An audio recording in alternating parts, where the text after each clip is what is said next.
იყო და არა იყო რა. ღვთის უკეთესი რა იქნებოდა. დიდი ხნის წინ, როდესაც სამეფოები ჯერ კიდევ ოქროთი ბრწყინავდნენ და ტყეები ჯადოქრობაზე ჩურჩულებდნენ, ერთი ხმაურიანი ქალაქის განაპირას მეწისქვილე ცხოვრობდა. მისი წისქვილი ძველი იყო და ჭრიალით ბრუნავდა. მიუხედავად იმისა, რომ იგი დაუღალავად ფქვავდა მარცვლეულ სოფლის მცხოვრებთათვის, მეწისქვილე მაინც ღარიბი იყო. თუმცა მას გააჩნდა ერთი განძი, რომელსაც ყველა იმ მონეტაზე მეტად აფასებდა, რაც კი ოდესმე ხელში არ ქონია. გასაოცარი სილამაზისა და სათნოების მქონე ასული. მასზე უფრო კეთილი გულის პოვნა მთელ სამეფოში შეუძლებელი იყო. ყოველ დღე, როცა მეფის ოქროთი მოკაზმული ეტლი მათ სახლს ჩაუვლიდა, მეწისქვილე სევდიანად გააყოლებდა ხოლმე თვალს და ოცნებობდა, ნეტავ მეფის სიმდიდრის ნახევარი მაინც მქონოდაო. ერთ დღეს, როდესაც სამეფო სასახლეში ფქვილის ტომრები მიჰქონდა, მეწისქვილემ მოჰკრა ყური, როგორ საუბრობდნენ კარისკაცები მეფის ოქროსადმი დაუოკებელ ტოლვაზე. მეფის სიყვარული ოქროს მიმართ მართლაც უსაზღვროა, ამბობენ, ძილშიც კი დუკატები და ძვირფასი თვლები ელანდებაო. ამ მეფეს, თუმცა ისედაც მდიდარი იყო, ისეთი განძის წყუროდა, რომელიც სხვა არც ერთ მონარქს არ გააჩნდა. სამეფო კარის შთაბეჭდილების მოსახდენად და მეფის კეთილგანწყობის მოსაპოვებლად მეწისქვილემ დაუფიქრებლად დაიტრაბახა. ჩემს ასულს ჩალის წმინდა ოქროთ დართვა შეუძლია. მართლა თქვა, რომ მიშვილს ჩალის ოქროთ ქცევა შეუძლია? გაისმა აქა-იქ ხმა. ეს ტრაბახი ელვის სისწრაფით გავცელდა მარმარილოს დარბაზებში, სანამ თავად მეფის ყურამდე არ მიაღწია. მან მაშინვე იხმო მეწისქვილე.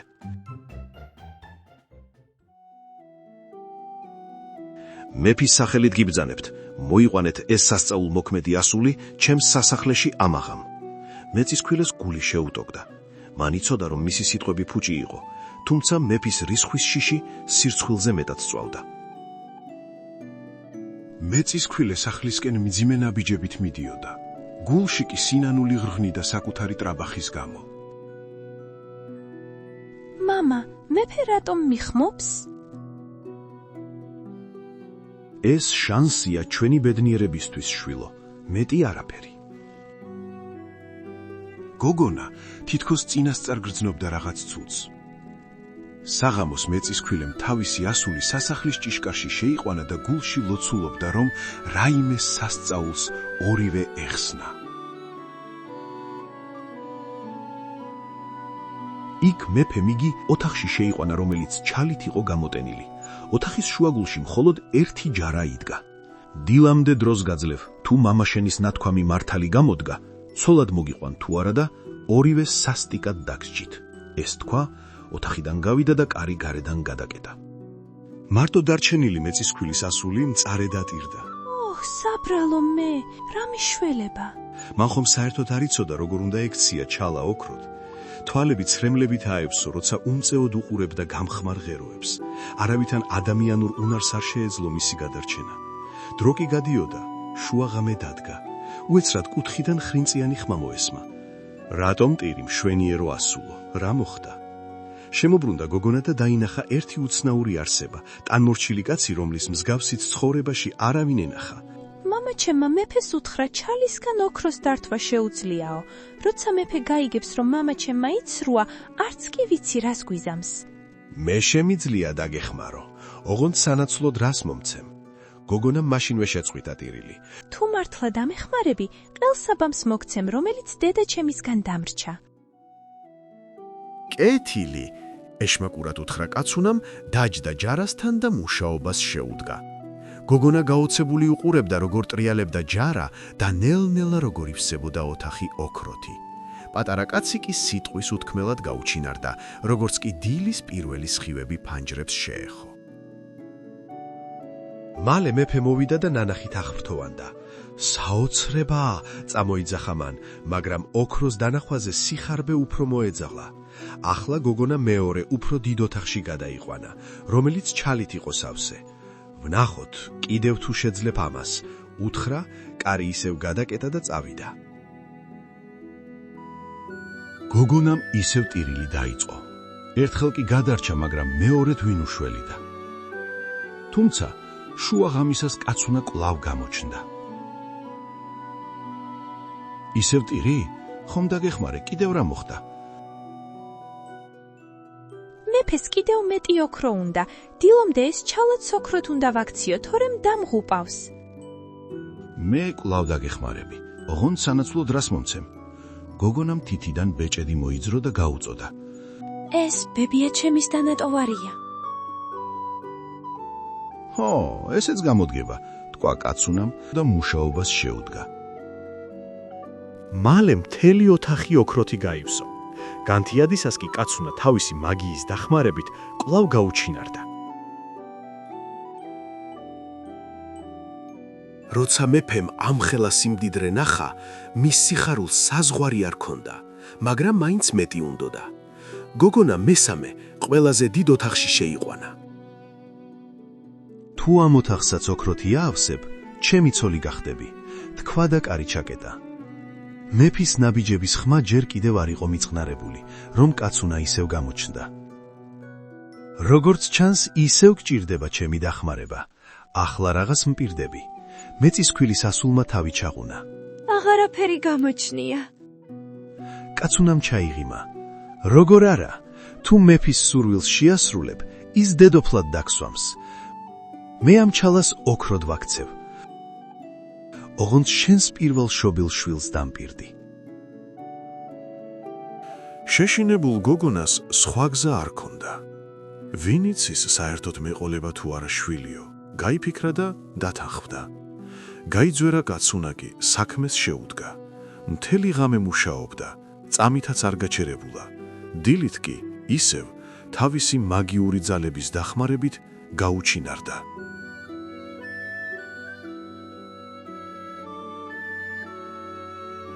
ოთახი აურაცხელი სიმდიდრით ბრწყინავდა. დილით მეფემ ოქროთი სავსე ოთახი რომ დაინახა, სიხარულით მეცხრე ცაზე იყო.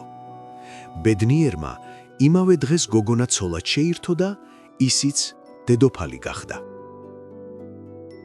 გავიდა ხანი. ერთი წლის შემდეგ მათ მშვენიერი ვაჟი შეეძინათ. დედოფალი სინაზით დაყურებდა თავის პატარას, თვალს არ აშორებდა და ყოველთვის მზად იყო, რომ შვილი ნებისმიერი საფრთხისგან დაეცვა. თუმცა დედოფალს სულ დავიწყებოდა უცნაური კაცუნასთვის მიცემული პირობა, მაგრამ კაცუნას არაფერი დახვიწყებია და მალევე გამოეცხადა. სასახლის დარბაზში დაბრუნებულ დედოფალს პატარა კაცუნას დანახვამ თავზარი დასცა. მოვედი, რომ ჩემი კუთვნილი წავიყვანო. არა, რაც კიდე ის წაიღე, მთელი სამეფოს განცდა გითმობ, ოღონდ შვილს ნუ წამართმევ.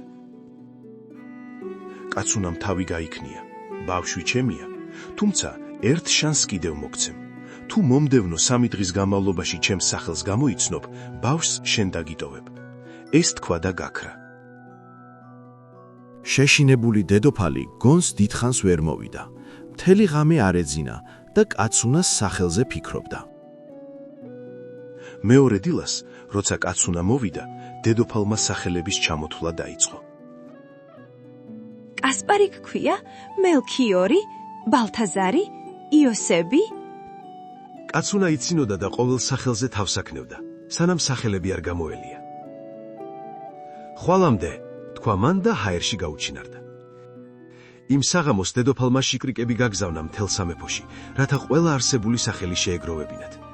შიკრიკები ცხენებს მთებსა და ველებში მიაჭენებდნენ, ყველაზე მიყრუებულ სოფლებშიც კი კითხულობდნენ უცნაურ სახელებს, ხოლო დედოფალი სანთლის შუგზე დაუღალავად ფურცლავდა მტვრიან ხელნაწერებს და ყველა დავიწყებულ სახელს ქაღალდზე იწერდა.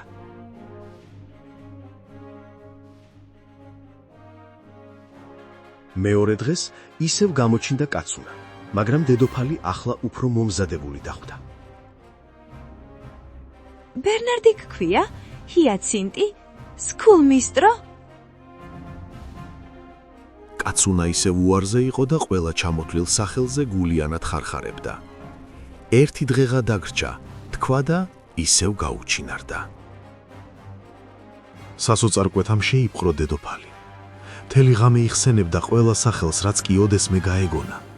შვილი არ უნდა დავთმო, იმეორებდა თავისთვის. განთიადისას კი შიკრიკი დაბრუნდა. ძლიერ აღელვებული ჩანდა. თქვენო უდიდებულესობაო. როცა უკან ბრუნდებოდი, ტყის სიღრმეში შევედი და ერთი უცნაური სანახაობა ვიხილე. ერთი პატარა კაცუნა კოცონის გარშემო დახტოდა და ასე მღეროდა. დღეს ვაცხობ, ხვალ ხარშავ, ზეკ კი დედოფლის შვილს წავიყვან. ო, რა კარგია რომ არავინ იცის, რუმპელშტილცხენი მქვია მე. შიკრიკს სუნთქვა შეეკრა ამ საიდუმლოს გაგონებაზე. ფრთხილად დაიხია უკან, რომ კაცუნას არ შეემჩნია. შემდეგ კი ელვის სისწრაფით მოახდა ცხენს და გზა სასახლისკენ გაიკვლია. რუმპელშტილცხენი. დედოფლის გულში იმედმა მზესავით გამოანათა. მალე კაცუნაც მოვიდა. სახეზე ეშმაკური ღიმილი დასთამაშებდა. აბა, გამოიცანი ჩემი სახელი? დედოფალმა გაიღიმა. ბობი ხომ არ გქვია? ან ფედერიკო? ლუი? კაცუნა სიხარულისგან ცეკვა თამაშით ყვიროდა. არა, არა და არა. მაშინ იქნებ შენი სახელი რუმპელშტილცხენია. კაცუნა ადგილზე გაქვავდა. რა? საიდან გაიგე? დედოფალს მხოლოდ გაეღიმა. მაპატიე რუმპელშტილცხენ, ეს ჩემი საიდუმლოა. ახლა კი მშვიდობით. კაცუნა ბრაზისგან მიწას ფეხებს კრავდა და ყვიროდა. სახე სულ გაუწითლდა, თმები დაიგლიჯა. ბოლოს კი ღვამლის ბუხში გაუჩინარდა და მას შემდეგ აღარავის უნახავს. დედოფალმა შვებით ამოისუნთქა. თითქოს მხრებიდან უზარმაზარი ლოდი მოეხსნაო. დროთა განმავლობაში რუმპელშტილცხენის ამბავი მთელ სამეფოს მოედო. ხალხი ჩურჩულებდა ამ პარტავნების საფრთხესა და დაუფიქრებელი დაპირებების ფასზე. მეწისქვილეს კი აღარასოდეს დაუკვეხნია იმით, რაც არ გააჩნდა. ხოლო დედოფალმა შვილი ისე აღზარდა, რომ მუდამ მადლიერი იყო შიკრიკის სიმამაცის, რადგან საბოლოო ჯამში მას არა ოქრომ ან გვირგვინმა, არამედ იმედმა უშველა. ასე გაგრძელდა სამეფოს ცხოვრება. მისი ოქროს მარაგი მართლაც განუზომელი იყო, მაგრამ არც ერთი განძი არ ბრწყინავდა ისე, როგორც დედის სიყვარული, რომელმაც შიშზე გაიმარჯვა. გამოიწერეთ არხის ზღაპრების სამყარო და მოიწონეთ ვიდეო, რათა ახალი ზღაპრები არ გამოტოვოთ.